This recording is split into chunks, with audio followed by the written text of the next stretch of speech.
बिस्मिल्लाहिर्रहमानिर्रहीम। ये फूल बनाने का तरीका है। इस तरह के साइज़ हमें 5 चाहिए, ये भी 5 और ये भी 5। ये कटिंग करके मैं आपको बताती हूँ।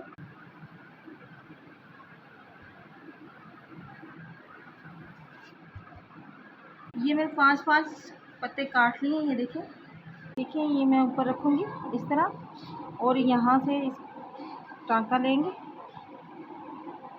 और ये छोटे छोटे नाके लगाते हुए सबको कवर करना है। और जब हम बन जाएगा तो ये शेप बनेगी इसकी। ये इसको यहाँ से पक्का कर लेना है और ये इस तरह के 5 बनाने हैं। ये फूल मैंने बना लिया। इसके ऊपर ये मोती और ये एक बटन मैंने लगाया है। इस तरह के मुख्तलिफ फूल आप फ्रॉक पे, पट्टी पे बना सकते हैं। ये आइडिया अच्छा लगे तो प्लीज़ शेयर करें, लाइक करें। अल्लाह हाफ़िज़।